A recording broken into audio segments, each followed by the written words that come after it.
If you're talking about it, I'll be talking about it. Dennis Prager here. Join me this morning at 11, right here on AM 560, The Answer. Good morning, Dan. And in for Amy this morning is Scot Bertram. He is the general manager of Radio Free Hillsdale, WRFH, here at Hillsdale College, where we are broadcasting live this morning. I get a little two-year, I wish, Freudian. We'd have to charge you at that point. Yeah, Sorry. two-day sojourn to reconnect with the thinking that produced Western civilization as opposed to the thinking in Chicago.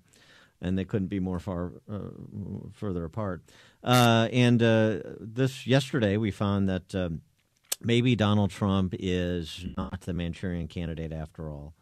The Trump administration announcing that 60 Russian, I wanted to say Soviet, what's really the difference other than terminology, 60 Russian diplomats expelled. This in the wake of the poisoning of the Russian national in Britain and a coordinated effort by the U.S. and Western allies to send a message to Putin. The question is the kind of what's next in addition to really getting to Putin. Is it going to be? Does it require more than just sort of this show of disapproval? Wall Street Journal opining this morning that one of the things you have to do if you really want to get to Putin, you got to get to the money. For more on this topic, we're pleased to be joined by Gary Schmitt. He is former staff director for the Senate Select Committee on Intelligence, now an American Enterprise Institute scholar, and editor of Rise of the Revisionists, Russia, China, and Iran. Gary, thanks so much for joining us. Appreciate it. Oh, great to be with you. I guess I've just got to interrupt by saying before I came on, I was listening to the traffic report in Chicago, and I think at Hillsdale you got less of a traffic problem. Yes, it is.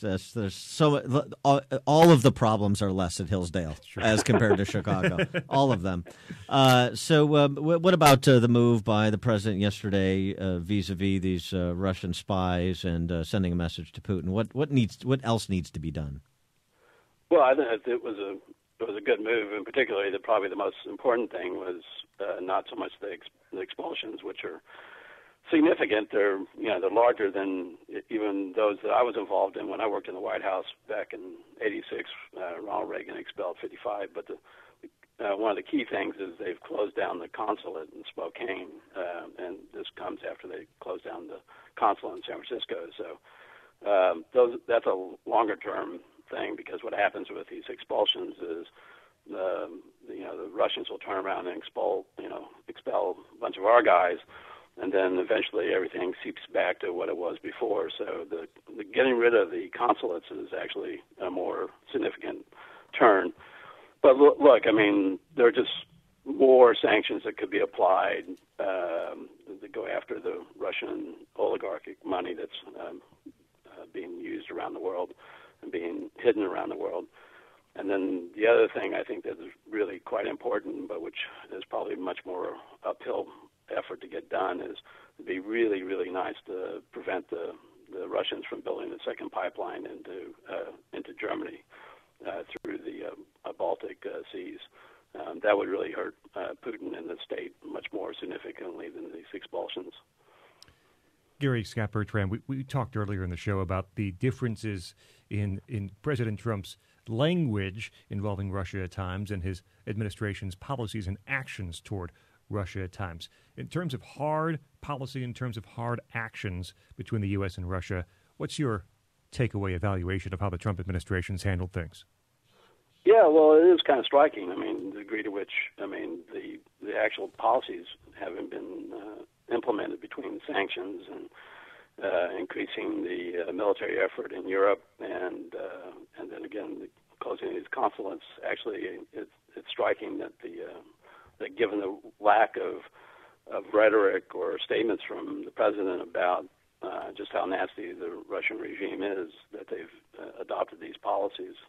I mean, it is true that they're taking a harder line on Russia than the previous administration, for sure. And so you have this kind of disconnect. I mean, one of the difficulties is take these kind of policies, but you don't match it with some sort of presidential rhetoric, it's very hard to sustain it over time. You need both the actions, but also the speech that sort of puts those actions into context and explains them. Are we about to see a harder line taken with Iran with the change out of Tillerson and McMaster for Pompeo and Bolton and the president's stated disposition from the time he was a candidate to present that Iran deal is one of the worst deals in American history and should be undone? That's certainly the position of both Pompeo and Bolton. So what action do you suspect we'll see there and the impact of that action?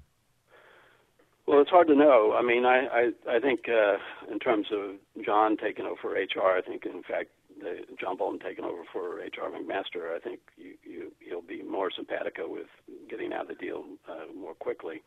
I'm still a little bit more reserved about, I mean, even though I think Mr. Pompeo actually has a much clearer vision of the threat posed by Iran, we do have to wonder a bit about the difference between being director of CIA and being talking about the threats and the problems we face and the intelligence we have on those things. It's still a bit different when you become Secretary of State, even though you may want to do X, Y, or Z.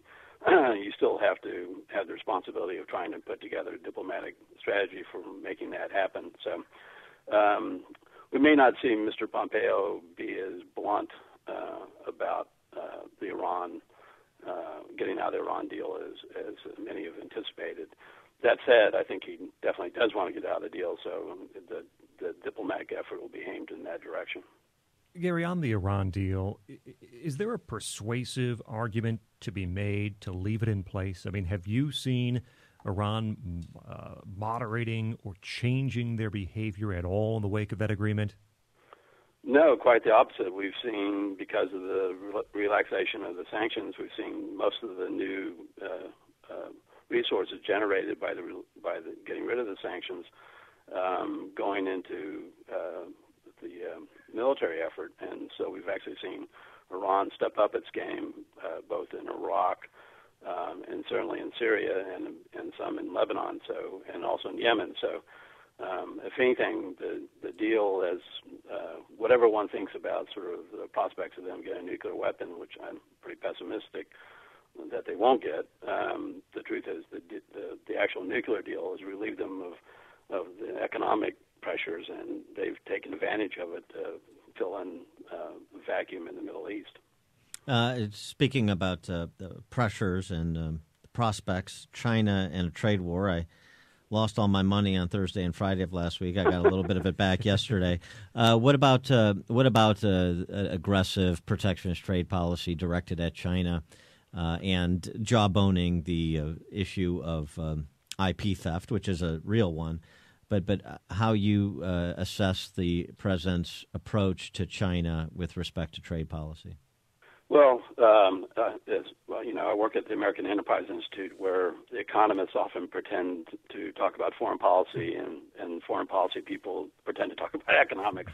So, caveat emptor when I'm talking about trade and tariffs. But look, I think it's a little bit too early to know exactly how this plays out. I mean, if this is an effort, negotiating tactic, we just have to see how strong they stay and what they can get out of it.